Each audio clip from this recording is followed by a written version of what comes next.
Assalamualaikum warahmatullahi wabarakatuh. Alhamdulillah rabbil alamin wassalatu wassalamu ala asrofil mursalin wa ala alihi wa sahbihi ajmain. Rabbi shrah li sadri wa yassir li amri wahlul 'uqdatam min lisani yafqahu qawli. Amin. Sabahul khair anak-anak. Kaifa halukum? Alhamdulillah rabbil alamin. Kita bersyukur pada Allah Subhanahu wa taala, kita semuanya masih diberi kesehatan. Mudah-mudahan anak-anak semuanya selalu sehat ya. Gimana kabarnya hari ini? Sehat semuanya? Alhamdulillah rabbil alamin. Ustaz juga sehat. Pada Ustaz Monti itu sehat terus. Terima kasih. Anak-anak semuanya yang berbahagia, hari ini kita lanjutkan pelajaran fikih ya anak-anak. Fikih ya. Kalau kemarin kita bicara berkaitan dengan hadas dan najis, hari ini kita membahas berkaitan dengan apa anak-anak, siapa yang tahu? Ya, pintar, tuh ada yang bisa menjawab. Nah, hari ini kita bahas berkaitan dengan khitan. Nah, ya. Coba siapa yang sudah khitan? Tunjuk jari. Wah, pintar tuh. Ternyata banyak yang sudah khitan ya. Nah, jadi khitan. Khitan itu apa anak-anak? Ada yang tahu nggak khitan itu artinya apa? Ya, tuh teman kamu ada yang bisa jawab. Khitan itu berarti memotong kulit ujung kelamin laki-laki. Ya.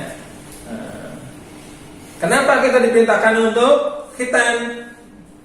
Karena dulu Allah Subhanahu wa taala memerintahkan kepada Nabi Ibrahim supaya khitan. Walaupun usianya sudah tua lah ya, berarti ya, sudah lebih dari 60 tahun, supaya khitan. Sehingga Nabi Ibrahim itu khitan. Ya, karena khitan itu hukumnya apa anak-anak? Bagi orang laki-laki. Ya, pintar tuh, teman kamu dan saya. Hukumnya wajib. Ya. Kenapa wajib? Ya, karena banyak sekali manfaatnya kalau orang itu melakukan khitan. Yo, kira-kira manfaatnya apa? Siapa yang bisa menjawab? Ya, pintar tuh. Satu, apa? Menjaga kebersihan, ya. Jadi Islam itu diperintahkan untuk menjaga kebersihan, ya. Dalam hadis an-nadhafatu minal iman, kebersihan itu sebagian daripada iman. Ya. Jadi supaya tubuh kita, badan kita, dan termasuk tadi kelaminnya itu supaya bersih, ya. Jadi itulah ajaran Islam. Kemudian yang kedua apa anak-anak? Ya, bagus. Untuk mempermudah membersihkan kotoran. Nah, jadi itu hikmahnya khitan. Jadi kalau kita sudah dikhitan, maka akan mudah sekali kotoran itu dibersihkan. Ya. Kalau belum, akan sulit untuk membersihkan kotoran yang ada di kelamin itu sampai bersih. Maka kalau sudah dipotong, sudah dikhitan, maka itu mudah untuk membersihkan kotoran yang ada di kelamin orang laki-laki. Ya, itu begitu. Nah, jadi untuk menjaga kebersihan, kemudian untuk mempermudah membersihkan kotoran, dan yang ketiga apa anak-anak? Ya, itu pintar. Ya, supaya sholatnya jadi sah. Ya, bagus. Jadi kalau belum dikhitan, ya, maka sholatnya belum sah. Kenapa? Karena masih ada kotoran kencing yang di situ, masih ada yang bersembunyi di situ. Nah, sehingga kurang bersih. Maka Islam mengajarkan, memerintahkan kepada orang laki-laki semuanya supaya berkhitan sebelum umur berapa tahun? Ya, bagus, 10 tahun. Kenapa? Karena nanti kalau sudah 10 tahun ke atas, sudah balik, maka dia sudah berkewajiban untuk melaksanakan perintah Allah, yaitu sholat. Nah, kalau sholat sudah dikhitan, maka sholatnya akan menjadi sah. Nah, begitu ya anak-anak semuanya? Nah, bagus ya. Dan ya, sekarang yang selanjutnya apa ayo? Tadi bisa bicarakan berkaitan dengan siwak. Ya, siwak. Coba siapa yang tahu apa artinya siwak? Saya, Ustadz saya. Ustadz membawa nih. Nah, ini namanya siwak. Nah, kayu siwak. Nah, kayu siwak. Ini yang ada di Arab atau di luar Indonesia. Di Indonesia jarang, ya, yang ada kayu siwak. Ya. Ini Rasulullah SAW memerintahkan kepada kita supaya bersiwak. Karena kayu-kayu ini susah dicari di Indonesia, maka gantinya adalah pasta gigi. Kita supaya menggosok gigi, ya, pakai sikat gigi yang sekarang kita lakukan di Indonesia. Orang itu banyak yang memakai ini.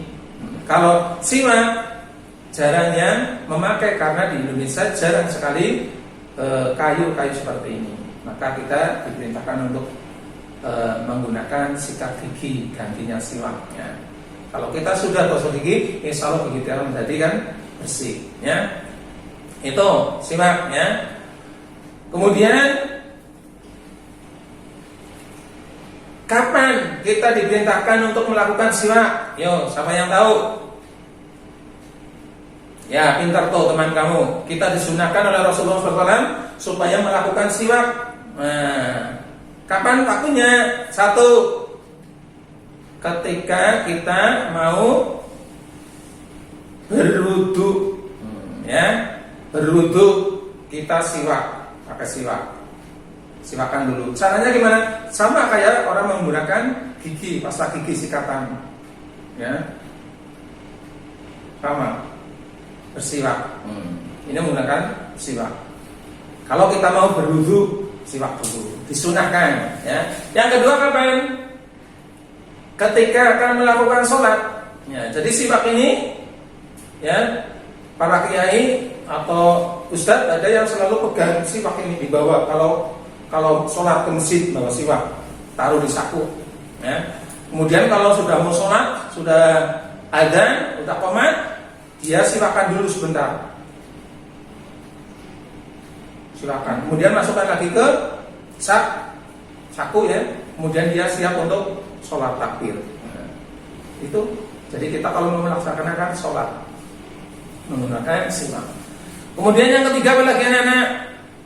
Nah, di buku kamu ada itu, di buku fikih. Apa yuk? Saya yang tahu. Ya, pintar tuh teman kamu ada yang menjawab. Yaitu setelah bangun tidur.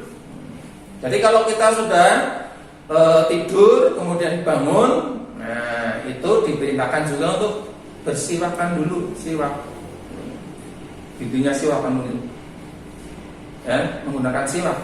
Ini namanya siwak yang digunakan ketika kita bangun tidur, ya, siwak. Kemudian yang keempat apa yuk? Siapa yang tahu?